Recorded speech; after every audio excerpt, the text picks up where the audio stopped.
अच्छा, लिप्स जो है हम देख रहे हैं, पहले हर बंदे के पतले होते थे, अब थोड़े मोटे हो रहे हैं, और अब तो और मोटे का फैशन आ रहा है, तो ये कैसे हम कर रहे हैं? अच्छा, वैसे ज़ैनब अब जो है ना थोड़ा सा लोगों ने रियलाइज कर लिया है कि अब हमने ना डक लिप्स नहीं लेने या सॉसेज लिप्स नहीं लेने ना।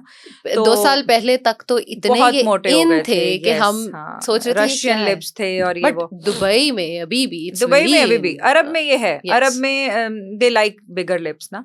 यहाँ पे पाकिस्तान में अब मैंने ये देखा कि थोड़ी अवेयरनेस आ गई है और अब लोग ना lip plumping and lip hydration की तरफ ज्यादा चले गए हैं एज कम्पेयर टू लिप वॉल्यूमाइजेशन। तो बहुत सारे पेशेंट्स आते हैं, उनके एज के साथ लिप वॉल्यूम भी रिड्यूस होता है, जैसे हमारा बाकी सब कुछ फैट लॉस हो रहा है, तो उनको सिर्फ कुछ लोग कहते हैं सिर्फ हाइड्रेशन के लिए। जब मैं हाइड्रेशन के लिए फिलर्स लगाती हूँ और उसके बाद हम फीडबैक उनसे लेते हैं आफ्टर स्पेसिफाइड टाइम, तो ते कहते हैं पीपल से कि मेरे ड्राई नहीं होते, मुझे लिप बाम नहीं लगाना पड़ता और मेरे होंठों पे एक नेचुरल सी पिंक शाइन होती है and lip volume stays the same. तो you can actually achieve with lip fillers everything. आप बड़ा ना करें, आप हाइड्रेशन कर लें। अभी आजकल ट्रेंड वैसे यही है, थोड़ा वॉल्यूम कम ले रहे हैं लोग। जैसे आईज बहुत ज्यादा लोगों की होती हैं, गूफी आईज होती हैं, छोटी हैं बहुत, तो क्या हम आंखों को बड़ा दिखा सकते हैं? कोई ऐसे प्रोसीजर्स हैं? Yes, with the help of Botox and threads. Threads के साथ we can lift up the eyebrows and we can lift up the lateral eyes, जिनकी हुडेड आईज होती हैं, तो हम लिफ्ट अप कर सकते हैं थ्रेड्स के साथ थोड़ा सा। बोटॉक्स के साथ हम आईज को थोड़ा सा ओपन अप कर सकते हैं, क्योंकि ये मसल्स हमारी आईज को छोटा दिखाते हैं, तो when we relax this muscles the eyes open up a little bigger. तो ये हम to some extent can be achieved. Of course, अगर हम कहें कि बहुत ज्यादा तो नहीं हो सकता, to some extent can be helped. मेरे काफी सारे पेशेंट्स हैं जो every 3 to 4 months बोटॉक्स कराने आते हैं, just because उनको लगता है कि उनकी ना आईज ड्रूप कर जाती हैं, and then we do Botox and उनकी नेचुरल कॉन्टूर फिर बन जाता है आईब्रो का। तो ये अचीव हो सकता है। That's nice. तो डॉक्टर साहब लेजर्स पे आ जाते हैं अब। लेजर घर पे मशीन्स लोगों ने लेके करनी शुरू कर दी हैं, क्या ये सेफ है? No, it's not, it's a big no. घर में लेजर नहीं होने चाहिए। अगर हेयर रिमूवल लेजर की बात करते हैं तो IPL is safer. Home IPLs होते हैं, बहुत सारी कंपनियों के, फिलिप्स वगैरह के भी हैं, तो you can keep them at home, but lasers no. Laser is the purely medical jurisdiction और इसको वहीं पे रहना चाहिए। तो जो हम जाके मेडिकल सेंटर्स से करा रहे हैं वो सेफ है? वो सेफ है। अर्लियर एज जो है वो, जैसे मैंने अपनी बेटी का भी शुरू कर दिया है, अंडर आर्म्स लेजर बच्चियों के अक्सर अर्ली एज पे शुरू हो जाते हैं, 13 ईयर्स 14 ईयर्स पे यू कैन सेफली स्टार्ट। और बाकी जो है full body lasers are also good, 14 years plus पे आप कर सकते हैं, and they are safe, they are 100%। क्या बाल बिल्कुल खत्म हो जाते हैं बॉडी पे से? You can say 70 to 80% yes, 20 to 25% तक वो रह भी जाते हैं, but they are weaker, they are thinner and they are lighter colored as compared to the original thick black hair.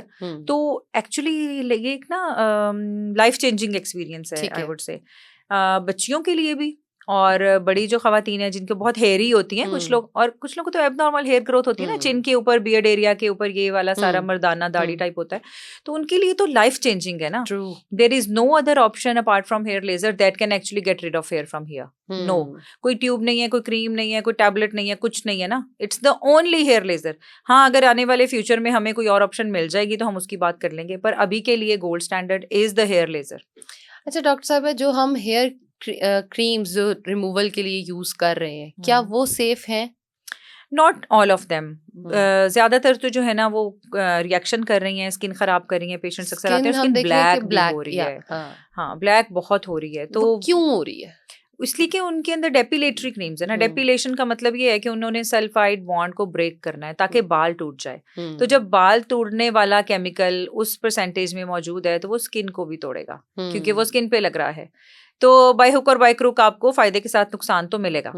अब इसको अवॉइड करने के लिए यूजुअली हम कहते हैं कि आप शेव जो है ना उसको प्रेफर करें, शेविंग को, अगर आप स्किन बचाना चाहते हैं। लेकिन उससे तो डॉक्टर साहब कहते नहीं है कि बाल बहुत मोटा आ जाता है? नहीं, दैट इज अ मिसकंसेप्शन कि वैक्सिंग से कम आते हैं और जो है वो शेविंग से बहुत मोटा बाल आता है। देखिए, वैक्सिंग तो मैं बहुत खिलाफ हूँ, मैं बहुत खिलाफ हूँ, beat private parts, beat your face और anywhere on the body. Wax के साथ जब हम खींचते हैं ना, एक तो हमारी स्किन लूज होती है, जबरदस्ती है यार, जबरदस्ती है, ये लूज होती है, और बालों के नीचे ना ट्रॉमा होता है। देखिए, आपने अगर 500 बाल को रिमूव किया बॉडी से, तो हर बाल की जड़ के अंदर जब बाल ब्रेक करता है ना, तो माइनर ड्रॉपलेट ऑफ ब्लड आता है, एक इंजरी होती है, और बॉडी का रिस्पॉन्स इंजरी के अगेंस्ट जब आता है ना, जैसे आपने न्यूट्रिशन में पढ़ा होगा, inflammation is the main cause behind everything. तो आप जानबूझ के ढेरों ढेर इंजरी और इन्फ्लेमेशन बॉडी में लेके आ रहे हैं, तो उसकी रिएक्शन के तौर पे क्या पिगमेंटेशन नहीं आएगी? तो ये तो लीडिंग कॉज हो सकता है बहुत सारी बीमारियों का। Of course it is. आप फुल बॉडी वैक्सेस जब रूटीन से कराते हैं तो आप बॉडी को इतनी ट्रॉमा में डालते हैं, इतने ट्रॉमा में डालते हैं, पूरी की पूरी स्किन ट्रॉमा में जाती है। तो आहिस्ता आहिस्ता लोग कहते हैं ना मेरा कॉम्प्लेक्शन डल हो रहा है, मेरी पूरी बॉडी डल हो रही है, तो उसके पीछे रीजंस तो होती हैं। कभी कभी वो बॉडी का क्लेंजर अच्छा यूज नहीं कर रहे होते, वो डेटॉल लगा रहे होते हैं, वो लाइफ बॉय लगा रहे होते हैं। अब ब्रांड्स का नाम ना भी लें तो एंटीसेप्टिक सोप्स तो है ना, they are major reason for skin getting dull, getting dry, getting rough. तो ये हम मना करते हैं। फिर उनकी अपनी बॉडी केयर अच्छी नहीं होती, हाइजीन अच्छी नहीं होती, फैब्रिक अच्छा नहीं पहन रहे होते, फैब्रिक इरिटेट कर रहा है, स्किन खराब हो रही है। बॉडी वॉशेस, बॉडी लोशंस, ये मेन फैक्टर है। ये तो क्या होना चाहिए इंग्रेडिएंट्स हमारे स्पेसिफिक बॉडी वॉश का? बॉडी वॉश जो है ना वो सटल होने चाहिए, उनका काम सिर्फ धोना है। नहीं, हम तो जो दे रहे होते हैं जी, ये कॉफी है, ये स्ट्रॉबेरी, ये पीच, वो तो लग्जरी है ना, दैट इज अ लग्जरी। तो वो जो ले सकते हैं लग्जरी वो जरूर लें, लेकिन असल में जो उसका मेन इंग्रेडिएंट है ना वो तो वो एल्कलीज तो उसमें थोड़ी बहुत होती हैं, क्योंकि बॉडी इज एसिडिक, तो एसिड के ऊपर एल्कली लगती है तो फिर सफाई हो जाती है। लेकिन उसके अंदर ना एंटीसेप्टिक्स ज्यादा नहीं होने चाहिए और वो ज्यादा एल्कलाइन नहीं होना चाहिए। सोप्स आर और अल्कलाइन, ठीक है, एंड सोप्स के हम थोड़ा अगेंस्ट हैं डॉक्टर्स ना। We are more towards face washes and we are more towards body washes. तो मुझे तो ये लगता है अगर एक आम इंसान की बात मैं करूं तो साबुन पे डायरेक्टली जर्म अटैक कर सकता है, and if you are using a bottled something तो उसमें दैट इज सेफ, ओपन, हां दैट इज सेफ है। अच्छा जी, अब मेरे थोड़े से दुख की बात करते हैं। What is eczema? Okay, are you suffering from eczema? Yes, I am suffering from eczema. लेकिन मेरा बड़ा माइल्ड सा है, अल्हम्दुलिल्लाह अल्हम्दुलिल्लाह। मेरा यहाँ से यहाँ तक का है प्रॉब्लम, दोनों हैंड्स का। तो लेकिन व्हाट इज इट, लोगों को बताएं कि उन्हें क्योंकि बहुत सारे लोग इसे सफर कर रहे होते हैं, पता ही नहीं होता कि एक्जिमा है और इसे ट्रीट कैसे करना है। हाँ, देखें इसमें ना एक्जिमा जिसे आम जुबान में हम चंबल भी बोल देते हैं, तो ये ना एक आपकी बॉडी में अगर आ गया है, आपको चंबल एक दफा हो गया, एक्जिमा एक दफा हो गया है, तो आप ये सोचना बंद कर दें कि you can actually get rid of it. It is going to stay with you. It is going to live with you. You have to live with it, provided you can control it. Yes. ना आप इसको tame down कर सकते हैं। कैसे कर सकते हैं? उसमें बहुत सारी चीजें हैं, लेकिन bottom line hydration है, emollients हैं, skin barrier repair समझ लें कि इस चीज से मसला उसे छोड़ दे। ये भी है।